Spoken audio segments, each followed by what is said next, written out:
Jorge. Bueno, me parece que tomando cuenta de la gente voy a hablar en castellano.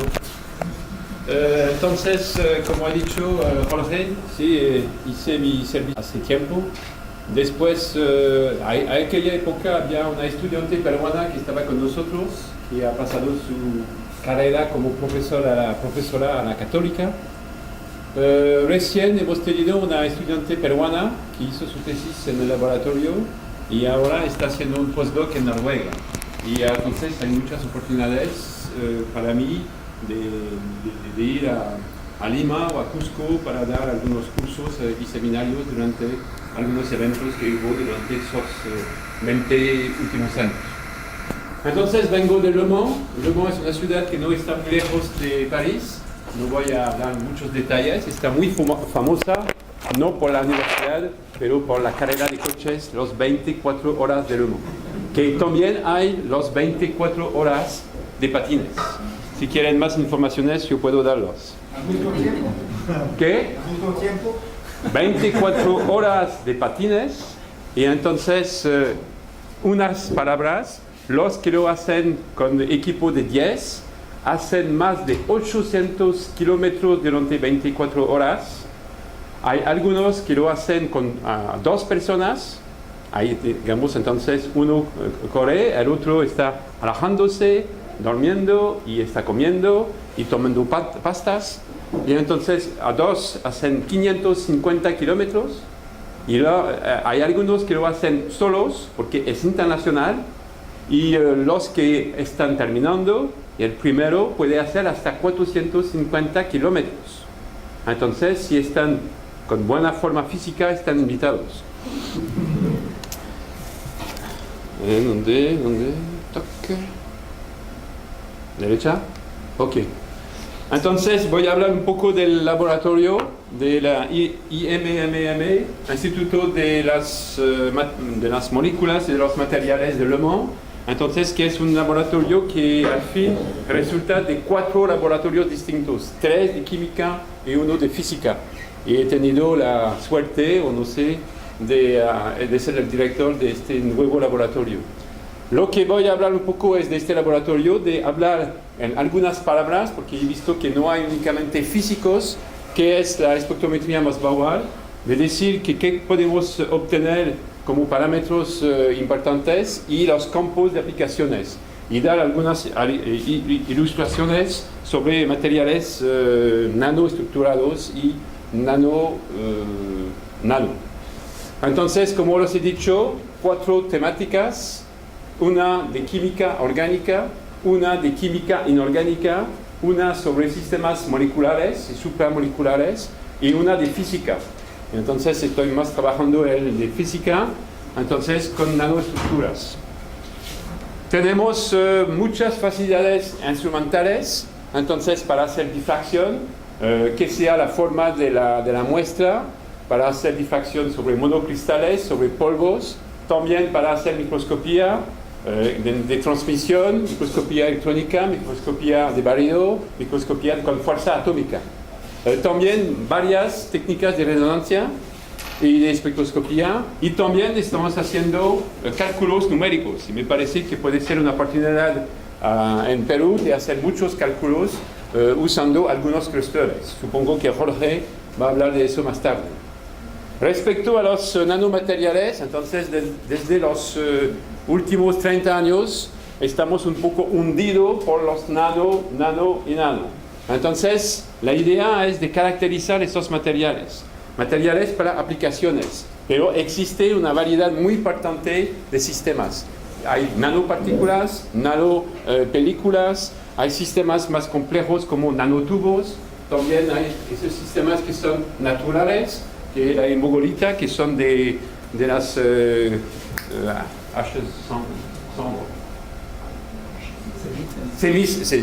cenizas volcánicas. Y entonces lo que es interesante es que a partir de esos sistemas naturales se puede hacer tipo de biomimetismo para hacer en el laboratorio materiales ideales. Entonces, hablando un poco del espectrometría Moss-Bauer, entonces el efecto ha sido descubierto en el 58 por el físico alemán que se llama Mossbauer. Es una técnica que no es muy cara, puede ser implantada muy fácilmente. Existe un laboratorio en San Marcos, en Lima, y entonces el límite estricto es de trabajar con sistemas sólidos. No se puede aplicar sobre gases, tampoco sobre líquidos. Si tienen a veces, por ejemplo, ciertos líquidos como ferrofluidos, pueden trabajar a baja temperatura. Entonces, en este caso hay que tener sistemas, facilidades criogénicas para bajar la temperatura con criostatos. El interés es, además de su precio, que no es destructiva y que se necesita una cantidad muy débil de material, más o menos 100 miligramos. La otra dificultad es de tener una fuente radioactiva para estudiar, digamos, ciertos materiales. Y entonces hay toda, digamos, una legislación que no es muy fácil y no sé cómo se podría pasar en Perú. Entonces, ¿a qué sirve esta técnica? Digamos que vamos a mirar qué tal las interacciones entre los núcleos con los electrones que van a pertenecer al mismo átomo y también de los átomos vecinos. Y entonces vamos a tener informaciones muy locales que van a interesar bastante los químicos. Primero, lo que se llama el corrimiento isomérico, que al fin da una idea si tenemos un hierro metálico, si tenemos un hierro 2, si tenemos un hierro 3, si tenemos un hierro 2.5, porque podemos cortar en dos los electrones. O si hay electrones que están moviéndose, que están saltando, se puede también ver tomando cuenta de la ventana de medida de la técnica. Después se puede tener informaciones respecto a la naturaleza del spin, y supongo que Jorge va a hablar después de un sistema de transición de spin que se puede observar directamente con Mossbauer frente a la temperatura, frente a una longitud de onda o frente a una presión. Se puede tener informaciones respecto, digamos, a la simetría en la cual el átomo de hierro de la sonda está localizada y también sobre el magnetismo. Es decir, que no se puede saber directamente si tenemos un sistema ferro, ferri o antiferro, porque hay que aplicar un campo. Entonces, en dicho caso, se necesita de tener más que el sistema clásico, hay que tener un sistema criomagnético dando la posibilidad de aplicar campos elevados. Entonces, todo eso lo he dicho más o menos. No, lo que quiero decir aquí es que la selectividad permite, digamos, de distinguir, por ejemplo, en una fase que contiene, digamos, en este caso átomos de hierro, los distintos átomos cristalográficos. Se ha hablado de F2 o 3 o de F3 o 4, entonces se puede distinguir los distintos átomos adentro. Y si tenemos muchas fases, podemos identificar y cuantificar la proporción de cada fase, lo que es muy interesante. Podemos ver, digamos, informaciones respecto a la naturaleza del comportamiento magnético. Y evidentemente, si tenemos una facilidad frente a la temperatura, podemos seguir transiciones de fase, transiciones de estructura magnética. Bueno, a nivel instrumental, podemos trabajar con una radiación veniendo de una fuente. La radiación va a cruzar la muestra, entonces geometría de transmisión, o podemos únicamente estudiar la superficie.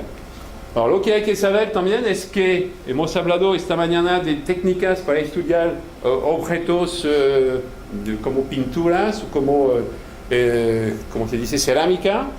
Entonces hubo un instrumento que se fue sobre el planeta Marzo. Entonces había sido necesario de reducir el tamaño. Pueden ver aquí este espectrómetro que al fin que se puede poner en la mano. Ha sido, digamos, gracias a un cohete, digamos, se fue a Marzo y entonces hubo un montón de medidas hechas sobre Marzo para saber si al principio había agua, tomando en cuenta si las fases minerales tenían hierro 2, hierro 3, y etc. Los distintos sistemas. Y ahora se puede, digamos, hacer directamente espectrometría Mossbauer usando, digamos, un ciclotrón. Entonces, el tiempo de medida es mucho más corto pero el tiempo para hacer medidas es también mucho más corto. Esa dificultad. Entonces pueden ver aquí que hay un montón de aplicaciones, porque se aplica sobre materiales. Entonces hay el físico, el químico, pero también, por ejemplo, hay la gente que está trabajando sobre metalurgia, la corrosión. Y la corrosión es importante en ciertos países. Se puede trabajar sobre geología, porque en los distintos minerales hay compuestos con hierro, con arcillas. El arqueólogo está también interesado para estudiar cerámicas, poterías. Entonces hay un montón de aplicaciones. También en biología, porque a veces hay metaloproteínas. También sobre el vino, no directamente sobre el vino, sobre el depósito, el tanín del vino, porque va a contener hierro. Y parece que tomando en cuenta si hay más hierro 2 o hierro 3, está correlado con la calidad del hierro, lo que está muy bien. Mejor de tomar el vino antes que después del experimento. Entonces, como he dicho, bueno, hay sobre marzo, por ejemplo. Bueno, para hacer la muestra, como he dicho, se necesita una cantidad pequeña de material. Pero efectivamente, si están trabajando sobre rocas, cuando van a llegar para rocas hay miles de toneladas. Entonces hay que seleccionar. Aunque cuando trabajan con, por ejemplo, una pintura, ¿cómo se dice? El conservador, el director del museo no va a decir se puede tomar, por ejemplo, la potería, no se puede tocarla, pero la técnica no es destructiva. Entonces hay que llegar con el sistema para hacer la medida directamente. Entonces son ligaduras. Bueno, aquí tenemos los equipos que hay en Le Mans. Entonces, facilidades frente a la temperatura, desde 2K hasta 1000K, y también se puede aplicar campos magnéticos. Y está abierto para venir para hacer medidas. Entonces, ahora voy a pasar igualmente con las manos a los sistemas nanoestructurados. Hemos oído José y hemos oído David a propósito de sistemas nano. Entonces, ¿qué es? Una nanopartícula, al fin, es un objeto que tiene un tamaño de 2, 3, 5, 10 nanómetros. Cuando gente está hablando de nanopartículas de 500 nanómetros, no, desde mi punto de vista, no es nanómetro. Entonces, el interés es que cuando se va a reducir el tamaño de la partícula, vamos a aumentar la contribución de la superficie y vamos a modificar muchas de sus propiedades físicas, especialmente las propiedades ópticas, ciertas propiedades estructurales y también las propiedades magnéticas. Y entonces es este ratio de mirar cuántos átomos pertenecen a la superficie, cómo están localizados, porque hay una relajación, y entonces pueden ver aquí que no van a ocupar la situación como si fuese un sistema cristalino. Y entonces eso es muy importante porque cuando van a tener una pista a través de la microscopía electrónica, van a tener todo, pero no van a saber cuál es exactamente el diámetro de la parte perfectamente cristalina. Bueno, pueden existir también sistemas donde van a tener un apilamiento de granos nanocristalinos. Entonces, la pregunta ahora es, ¿qué hay entre estos granos? Si son interfase o fronteras de granos. Composición química, ¿es igual o no es igual? ¿Cuál es el espesor? Porque podemos ver que al nivel del magnetismo, si el espesor es grande, no va a favorecer interacciones entre granos. Al contrario, cuando el espesor va a ser débil, va a favorecer interacciones entre granos. Entonces hay muchas preguntas. Y por fin hay en el caso de las multicapas. Y es porque pregunté a David qué tal la naturaleza de la interfase. Porque pueden obtener un sistema, primero la naturaleza del sustrato, cómo se van a deponer los átomos, la primera capa de átomos sobre el sustrato, y después cómo van a apilar finalmente las capas. Es muy fácil de hacer un dibujo, que todo está perfecto, pero ¿qué tal exactamente dentro de la muestra? Y pueden ver que quizás si hay una difusión, entonces van a favorecer interacciones entre dos capas que no están vecinas. Y todo eso va a influir sobre las propiedades físicas, especialmente magnéticas. Bueno, entonces no voy a hacer muchos detalles sobre los espectros Moss-Bauer, porque pueden ver que están muy extraños. Hay algunas personas que conocen muy bien. Lo que voy a hablar son de cintas metálicas que pueden estar obtenidas gracias a un depósito ultra rápido de un líquido sobre una rueda que está rotándose. Y entonces van a fabricar una cinta metálica amorfa. Y en ciertos casos, haciendo un tratamiento térmico, tomando en cuenta de la composición química de la cinta, de la aleación, pueden tener una estructura nanocristalizada. Quiere decir que van a tener al fin granos cristalinos pequeños, algunos nanómetros, dentro de una matriz amorfa. Y entonces, ¿cómo caracterizarla? Si se hace, digamos, microscopía electrónica, hay que modificar la superficie, porque hay que hacer un tipo de etching. Y entonces vamos a modificar la estructura. Con medidas magnéticas vamos a tener una superposición de todo, pero no vamos a discriminar el efecto de los granos y el efecto de la matriz. Y entonces lo que habíamos hecho hace tiempo era de hacer medidas frente a la temperatura sobre distintas muestras. Y después de poder comparar la forma de los espectros.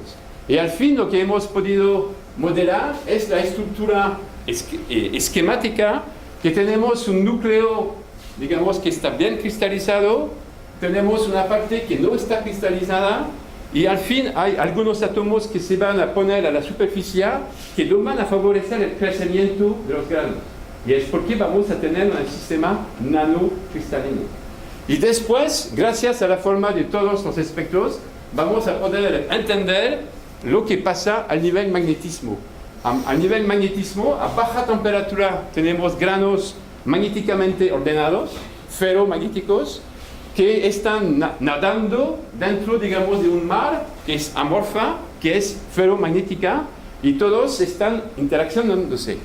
Pero cuando la temperatura está subiendo, vamos a ver que vamos a desacoplar los granos ferromagnéticos porque la parte amorfa va a perder su magnetismo, va a venir paramagnética.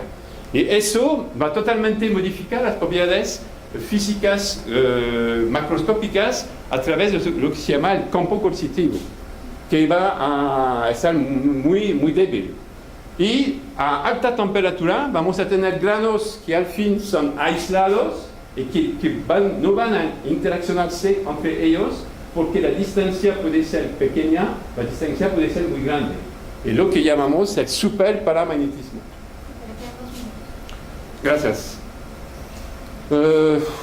Voy a pasar Sí, voy a mirar, porque yo sé que en Lima están usando el tratamiento de alta energía, la molienda alta energía. Y entonces, la idea es de tomar, por ejemplo, dos sistemas, hierro, cobalto, y de mezclarlos, y de estudiar qué tal la estructura al fin. Y lo que hemos hecho aquí era únicamente con hierro, entonces no hemos obtenido una aleación, y de caracterizar usando varias técnicas. Y igualmente, al fin, hemos podido comparar los resultados y modelar completamente usando modelos, digamos, numéricos, qué tal la estructura del sistema. De poder medir, por ejemplo, una frontera de grano que tiene 0.8 nanómetros, es decir, al fin 2 o 3 capas atómicas. Aquí es un sistema que tenemos en el mundo para ilustrar el problema de frustración magnética, y entonces es un sistema simple, iónico, por lo cual hemos distintas estructuras cristalográficas que van a favorecer un magnetismo que no está colineal. Y hay fases cristalinas y hay fases amorfas. Hemos podido modelar, gracias a varias técnicas, qué tal la estructura exacta y de entender también las propiedades físicas de esos sistemas. Y después de tener también una modelización de la estructura primero y después del magnetismo. Y que al fin los resultados estructura y cálculos magnéticos están de acuerdo con la experiencia. Ahora, sobre nanopartículas. Las preguntas son, ¿están homogéneas entre ellas? si están el mismo tamaño. Es una pregunta fundamental, porque una nanopartícula de 10 nanómetros no va a tener las mismas propiedades que el de 15 nanómetros. Si la química adentro de la nanopartícula es homogénea. ¿Y qué tal de las propiedades globales? Porque si tenemos una distribución con distancias muy importantes entre nanopartículas, no va a ser igual que si las nanopartículas están bastante alejadas, cercanas. Y pueden estar distintas. Algunos enlaces químicos pueden estar establecidos, porque vamos a totalmente modificar el magnetismo. Y entonces eso se ha podido hacer, de modelar, por ejemplo, que en el caso que es muy útil para los geólogos, si tenemos nanopartículas de magnetita, han oído, digamos, que cuando los pájaros hacen migraciones, van a hacer hacia el norte, pero el norte magnético, y van a volver al Ecuador. ¿Ok? Es gracias porque van a tener, digamos, algunas, ¿cómo decir? Unas partículas de magnetita, y entonces sirven de agujero. Y entonces, en ellos es perfectamente magnetita. Sin embargo, cuando se hace una preparación a nivel de laboratorio, esta magnetita que contiene un hierro 2 va a oxidarse. Si se va a oxidarse, va a cambiarse en magnemita. Y entonces, con una nanopartícula, por ejemplo, de 10 nanómetros, vamos finalmente a tener un compuesto que va a ser un corazón de magnetita y una calabaza de magnemita. Entonces, no es homogéneo al nivel de una nanopartícula de 5 nanómetros o 10 nanómetros. Lo que hemos visto después es que también hay una diferencia a nivel del magnetismo, debido al hecho que tenemos mucha superficie, vamos a tener una rotura de simetría. Entonces, los átomos de superficie van a perder vecinos. Y entonces, sus propiedades físicas son distintas. Lo que podemos hacer también, entonces tenemos un modelo core-shell a nivel del comportamiento magnético. Y si vamos a funcionalizar esas nanopartículas, porque pueden ser aplicadas como nanovectores para la medicina, entonces vamos a pegar algunas moléculas y lo que pasa es que hay normas europeas que se necesita de tener un enlace químico de natura covalente. Si fuese iónico, no es suficiente, entonces se prohíbe el sistema. Y entonces, gracias a algunas medidas Mossbauer sin campo y con campo, hemos podido establecer qué tal la naturaleza del enlace químico. En este caso, era un enlace covalente. Sí, voy a terminar. Dentro de... Bueno, voy a pasar para ganar tiempo. Y porque hablé a David de nanopartículas hollow, es decir, que es únicamente una calabaza. No hay nada adentro. Entonces, imagina ¿cómo se dice? Una cáscara de la naranja, solamente. Y eso es físicamente sólido. Entonces vamos a amplificar la superficie, porque tenemos una superficie externa y una superficie interna. Y lo que hemos podido ver es que hay distintos comportamientos gracias a la espectrometría Mossbauer y además en presencia de un campo externo. Tenemos dos subredes esferomagnéticas que están opuestas.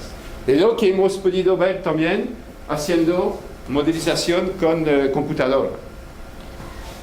Entonces, todo eso para decir que la técnica es muy abierta, no está muy costosa, puede ser aplicada a varios campos. Entonces, cuando va hablando de sistemas hidrológicos, se puede estudiar arcilla, se puede saber qué tal la evolución de la arcilla con mucho tiempo, porque está dependiente del contenido de hierro 2 y de hierro 3, etc. Y, sin embargo, a veces se necesita, digamos, de tener facilidades frente a la temperatura y frente al campo magnético. Entonces, la técnica no tiene que ser usada únicamente con ella, hay que usar otras técnicas complementarias. Y ahora hay que usar también la modelización numérica porque es muy importante. Pero supongo que Jorge va a hablar de eso después. Bueno, aquí es para agradecer a todos los colegas, que la mayoría de los colegas son químicos, porque para mí mi filosofía es que cuando el químico prepara una muestra que es muy bonita, muy perfecta, es mucho más fácil de elaborar modelos físicos. Y dentro de esos colegas hay muchos colombianos, porque he tenido una colaboración durante 10 años que sigue, pero no con la misma intensidad, con Colombia, con España, ahora tengo también con México, con Chile, Argentina y Brasil. Y gracias por todo.